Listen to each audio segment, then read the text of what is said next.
19h45, la barrière Info-Soir, messieurs, dames, bonsoir et bienvenue à cette nouvelle session d'information du lundi 8 mai 2023. À la suite de la publication d'Africa Intelligence sur l'affaire Iranium Gate, dans laquelle le nom de l'ancien président de la République du Niger, Issoufou Mahamadou, est cité, le mouvement M60D a écrit officiellement une correspondance à la Alcia pour dénonciation des indices de corruption attribués à l'ancien président Issoufou Mahamadou. D'autres précisions avec le président par intérim du M60D, Sanoussi Mahaman, dans cet extrait avant de le retrouver en partie magazine.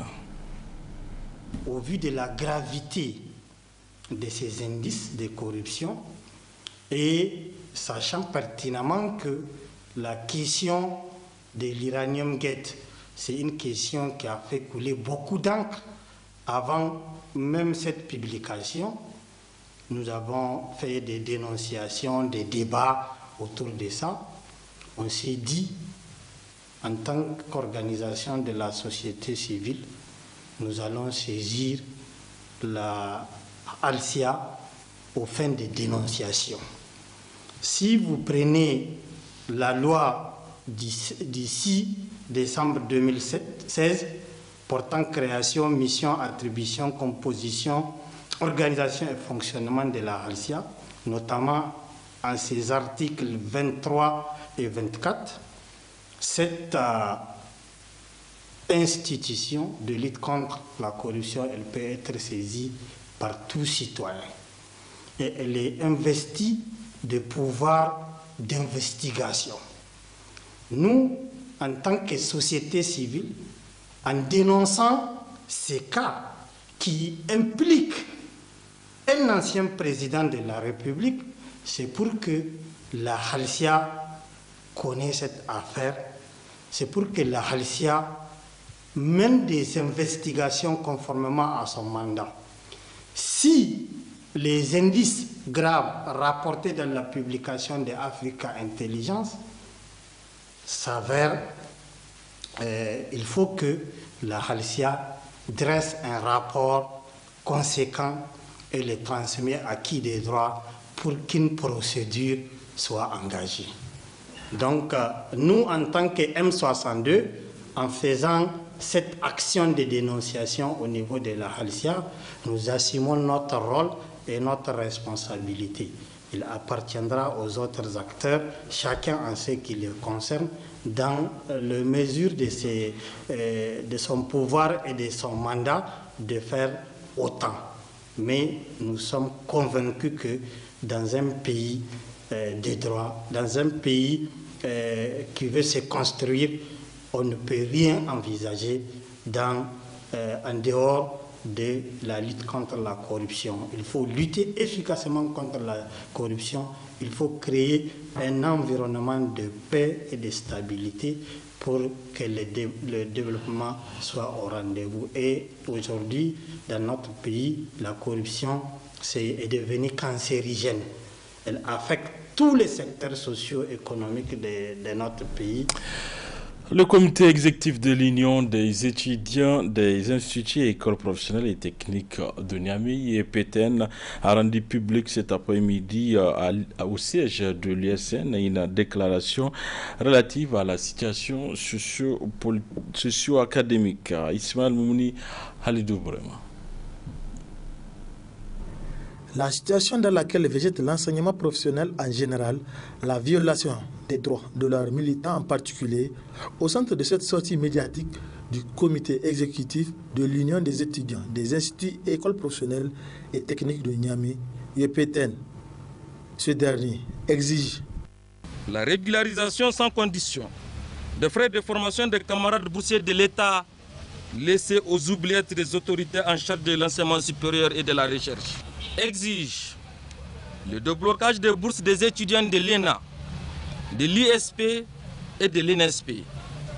Exige le paiement sans délai des arriérés de pécule dans les centres et lycées d'enseignement technique et de la formation professionnelle.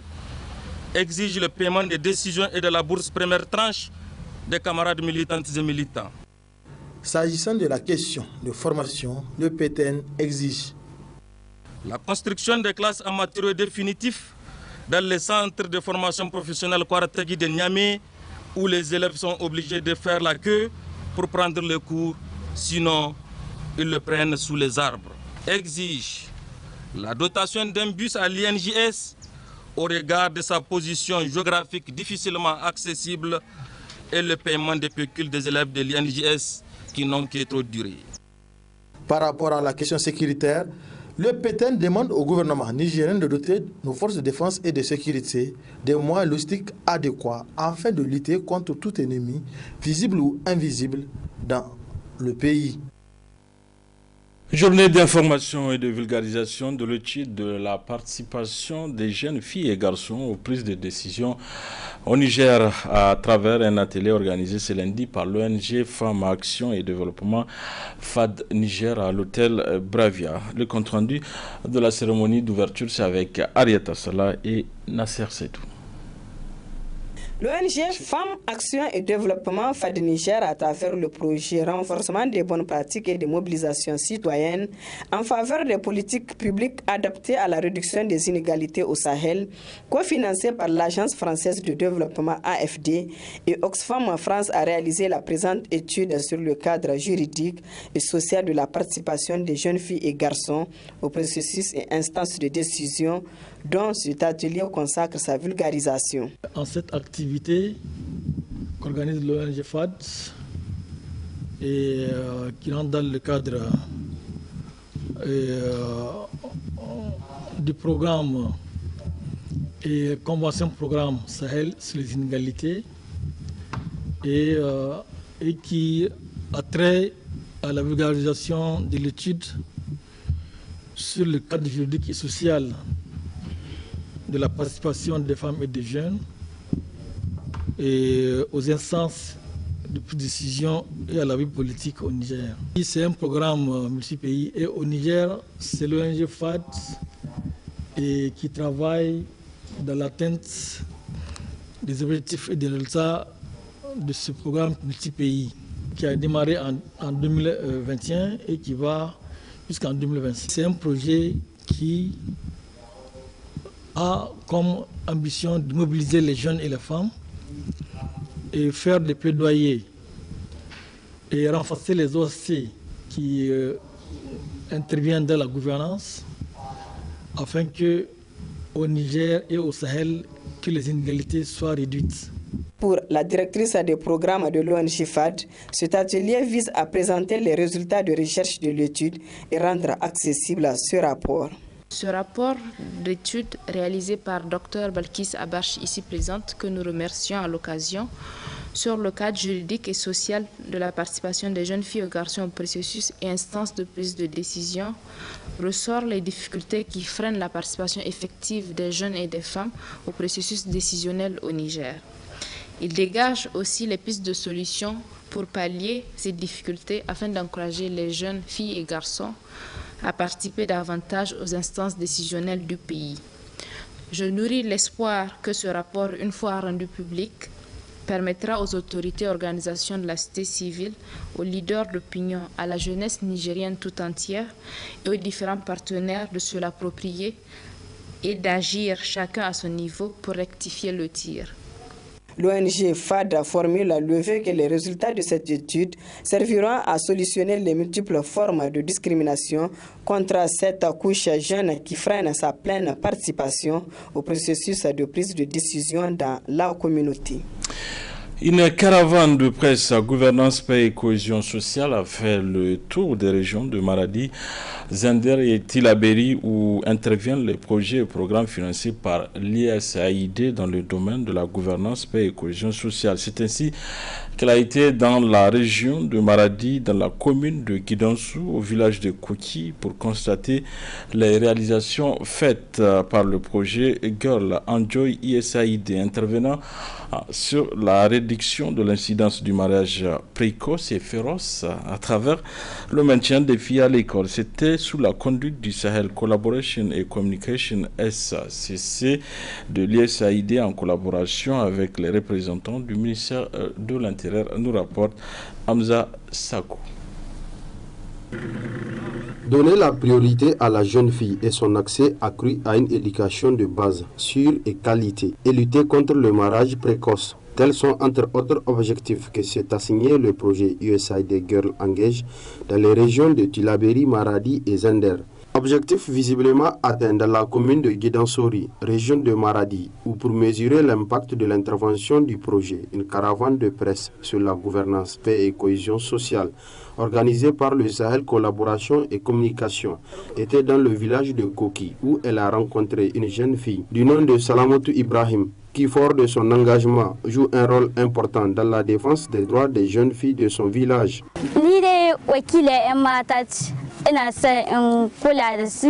Je suis leader des jeunes filles de mon village. Nous nous réunissons pour échanger sur des questions liées à nos droits.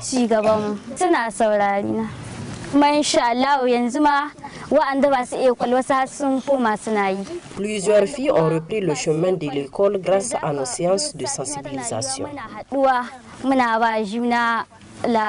S'agissant de la scolarisation des filles, 99% des filles de ce village vont à l'école, selon le directeur de l'école, également premier rapporteur du comité villageois de protection de l'enfant.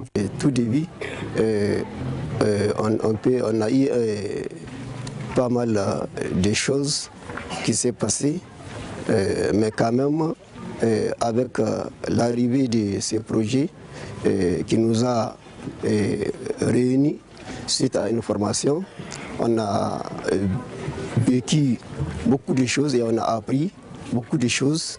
Et donc c'est ce qui nous a un peu dit à la formation. Sur 10 filles, vraiment, je peux dire qu'on peut trouver 9 qui sont à l'école. Comme je suis un enseignant du terrain, donc je suis là en train de suivre même à l'école parce que le bon nombre des élèves se trouve chez nous. Donc nous sommes là en train de le suivre pas à pas. La mise en place de ce comité de protection de l'enfant a permis d'amoindrir les violences basées sur le genre.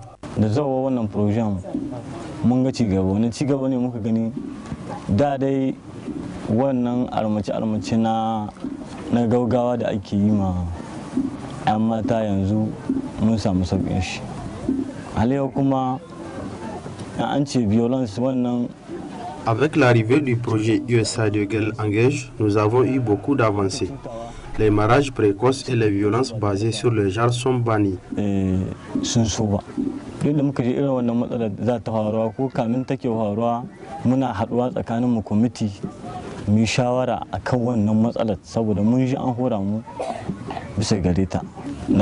Nous avons l'intention de faire de la scolarisation de la jeune fille notre priorité.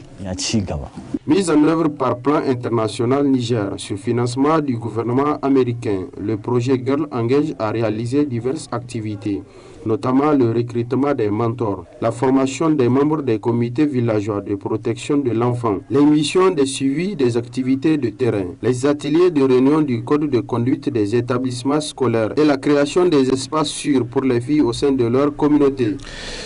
Pour le reportage maison de ces jours, la rédaction s'est intéressée à la situation pluviométrique du pays. Une de nos équipes s'est rendue à la direction de la météorologie nationale où les responsables ont éclairé sur l'effectivité ou pas de la saison des pluies. C'est un reportage signé Boubacar Ibrahim, Soumaïl Abdoulaye. Depuis déjà quelques jours, dans certaines localités du Niger et notamment à Niamey, il a été enregistré des activités pluvio-orageuses. Est-ce à dire que la saison de pluie a déjà marqué son envol? Madame Aminou Nafissa, chef service prévision à la direction de la météorologie nationale, dit qu'il n'en est rien. Il est bien vrai que depuis un certain moment, nous assistons à quelques pluies sur, disons, l'ouest du pays. Donc ce n'est pas une installation de la saison des pluies, je vous rassure.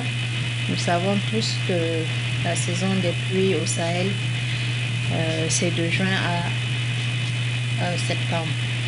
Donc nous sommes en mai et de ce point en début mai. Donc les pluies que nous enregistrons depuis le début du mois de mai intéresse surtout l'ouest du pays. Donc nous avons remarqué une une pénétration de l'air humide, donc une remontée du front intertropical sur pratiquement l'ouest du pays, donc de Tillabéri à Tawa. Donc les pluies qui ont intéressé le pays, c'est généralement entre Tawa et Niamey, Dosso, Tillabéri. Donc l'est du pays n'est pas encore sous l'influence de ces pluies. Donc ces pluies, on peut les qualifier de plus précoces parce qu'on n'est pas encore en pleine saison, nous sommes en pré-saison. Donc c'est des perturbations atmosphériques qui arrivent et lorsqu'elles sont là, engendrent des formations orageuses de façon isolée et qui intéressent nos régions. À l'occasion, elle invite les producteurs qui ont déjà commencé à s'aimer à faire preuve de patience et à attendre l'installation effective de la saison pluvieuse. Il paraît que certains cultivateurs ont déjà semé. C'est un danger. C'est très tôt pour semer. Donc, le conseil que j'ai à donner à ces producteurs, c'est vraiment d'arrêter les semis, d'attendre l'installation définitive de la saison et de commencer les semis. Sinon, c'est des pertes de semis qu'ils vont faire, donc le ressemis après, quand l'installation sera effective. Donc, c'est vraiment d'attirer leur attention par rapport à ces semis, de ne pas continuer, d'arrêter jusqu'à ce que la saison soit bien installée. À rappeler enfin que chaque année, les producteurs font face à ce type de phénomène qui les déroute de la réalité des choses. Utiliser les déchets organiques issus des ménages de la ville de Niamey pour restaurer les terres dégradées, c'est le projet qui est mis en œuvre dans le 5e arrondissement communal sur un site de 10 hectares. Vendredi dernier, Mme Garama Saratou Rabiou Inoussa, ministre de l'Environnement, de la Salubrité urbaine et du Développement durable, a visité le dit site. C'est un reportage de nos confrères du studio Kalangou. Dans le 5e arrondissement de Niamey est exécuté le projet de valorisation des déchets organiques issus des ménages afin de restaurer les terres dégradées. Ici, 10 hectares de terre sont en cours de récupération. Nous sommes dans la commune 5. Il s'agit effectivement d'utiliser les déchets, notamment domestiques, pour régénérer les terres dégradées. Et Dieu sait comment est-ce que nous sommes submergés par les déchets dans la ville de Niamey. Moi, je pense que c'est une solution tout d'abord, de nous débarrasser des déchets, notamment domestiques. Aussi d'amener un apport à nos sols dégradés quand on sait qu'au Niger, chaque année que Dieu fait, c'est plus de 5 000 hectares de terre qui se dégradent. Si ça se fait à grande échelle, peut effectivement venir à bout ou peut être considéré comme une solution de récupération des terres dégradées, mais aussi une solution de protection de l'environnement, de salubrité, mais aussi une solution en matière de création d'emplois. Ce projet est mis en œuvre par le professeur Oyama de l'Université de Kyoto, une activité qu'il réalise depuis 23 ans au Niger, précisément à Dogandouki.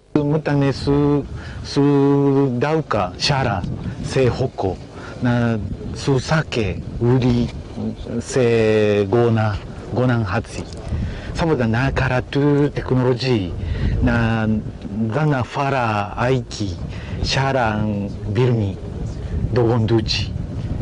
A cikin shara akwai da yawa irin itace da kariya, hatsi, wake, dawa duka akwai a cawan bisash akwai cikin shara. Ali Unamata travaille avec le professeur Oyama depuis plus de 20 ans sur ce projet de restauration des sols avec les déchets organiques. Il raconte l'impact de ce projet dans sa localité.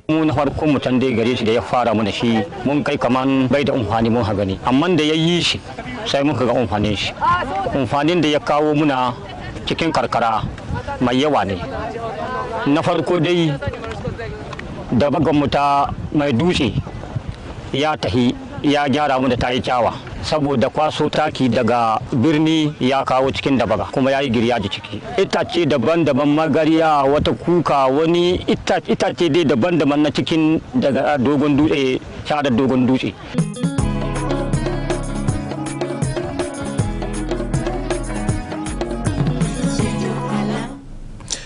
Voilà, comme annoncé, la partie magazine consacrée à la correspondance du mouvement M62 à la haute autorité de lutte contre la corruption et les infractions assimilées à RCA relativement à l'affaire Iranium Gate, dans laquelle le nom de l'ancien président Issoufou Mahamadou est cité. Sanoussi Mahamoun, président par intérim du M62, nous en dit plus. Très bonne réception. De l'affaire dite Iranium Gate, il y a Africa Intelligence qui a fait une publication qui a fait en sorte que cette affaire d'Iranium Gate a connu un rebondissement. Et nous, en tant qu'organisation, le M62, qui milite en faveur de la bonne gouvernance, et qui s'oppose à la mauvaise gouvernance sous toutes ses formes, nous le savons très bien que la corruption, c'est une des problématiques de la gouvernance au Niger. Dans cette publication de Africa Intelligence, l'ancien président de la République du Niger, Issoufou Mahamadou, se retrouve suspecté d'avoir perçu 2,6 millions de dollars virés par Energy Standard Trading sur un compte de la Standard Chartered Bank de Dubaï. Donc, en tant qu'organisation qui lutte contre la corruption, on a saisi la Halcia à travers une lettre, aujourd'hui lundi 8 mai 2023, pour dénonciation des indices de corruption attribués à l'ancien président de la République du Niger, Issoufou Mahamadou. Comme vous le savez, c'est un secret de polichinelle. Cette publication de Africa Intelligence a été largement relayée par des médias internationaux et nationaux, mais aussi sur les réseaux sociaux.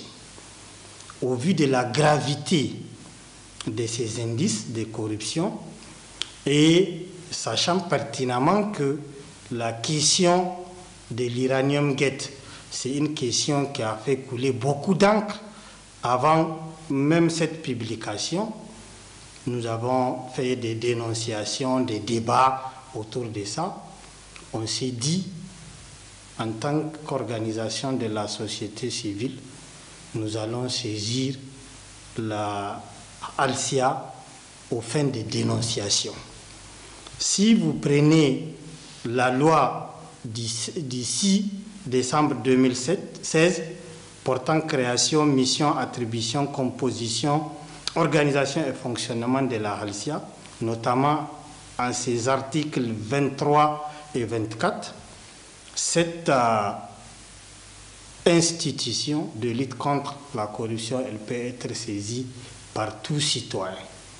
Et elle est investie de pouvoirs d'investigation. Nous, en tant que société civile, en dénonçant ces cas qui impliquent un ancien président de la République, c'est pour que la Halcia connaisse cette affaire, c'est pour que la Halcia mène des investigations conformément à son mandat. Si les indices graves rapportés dans la publication de Africa Intelligence s'avèrent, il faut que la Halcia dresse un rapport conséquent et le transmet à qui des droits pour qu'une procédure soit engagée. Si ce n'est pas le cas, ces indices tels que révélés, la Halcia, dans tous les cas, c'est à elle de mener les investigations et de dire concrètement cette affaire-là. Les indices attribués au président de la République, est-ce qu'il est véritablement impliqué, oui ou non? Dans ces pays, pour qu'il y ait une bonne gouvernance, il faut que chaque acteur joue son rôle et assume ses responsabilités. Le rebondissement de cette affaire, ça ne nous a pas surpris parce que en son temps, il y avait le directeur du cabinet du président de la République, l'actuel ministre des Affaires étrangères. Il est sorti, il a voulu donner des explications, mais il n'a convaincu personne parce que c'est des transactions inhabituelles qui n'ont pas été effectuées par des personnes habilitées. Il y a des doutes de bout en bout par rapport à l'opération qui a été menée. Nous avons des organisations spécialisées dans le domaine de lutte contre la corruption au Niger. Nous avons des organisations qui militent en faveur d'une bonne gouvernance au Niger. Il faut créer une synergie d'action entre tous ces acteurs pour que ces cas de l'Iranium Gate soient traités comme ça se doit, et bien d'autres cas tels que MDN Gate et tous les cas de malversation, de détournement des deniers publics soient bien traités. Et le président de la République, conformément à son serment, il a la plus grande responsabilité dans cette lutte contre la corruption et les infractions assimilées. Il a la plus grande responsabilité pour assainir et moraliser les finances publiques dans notre pays. On ne va pas s'arrêter juste à cette lettre de dénonciation. Nous allons organiser une vaste campagne de communication, de mobilisation et de sensibilisation des acteurs. Les biens publics sont sacrés. Ce n'est pas parce qu'on est à la tête de l'État ou on a une fonction au sein de l'État qu'on va se permettre de dilapider les ressources, les maigres ressources publiques. Le président de la République est sous serment. Lors de son investiture, il a fait une profession de foi. Il dit que ni la famille, ni les partis, ni les clans ne seront d'aucune utilité pour tout celui qui sera impliqué dans le détournement des deniers publics, la corruption ou les infractions de telle nature. Par conséquent, la Halcia est une institution de la République que le pouvoir public ont investi, qui a un mandat de faire ce travail. Si la Halcia mène son travail, c'est à son actif, c'est à l'actif du président de la République et à l'actif de gouvernance de ces pays. Et je tiens à souligner que dans ces pays ou ailleurs, nul n'est au-dessus de la loi. Chaque citoyen qui est en contentieux avec la loi, il doit être traité en tant que citoyen. Les statuts des partisans, d'anciens ceci ou cela, ne doivent avoir aucune influence sur les procédures parce que nous sommes tous égaux devant la loi. On ne peut pas engager une lutte efficace contre la corruption quand elle va avoir un caractère sélectif, quand c'est des citoyens qui n'ont aucune protection ou qui ne sont pas dans des partis politiques qui sont poursuivis et qui répondent de leurs actes.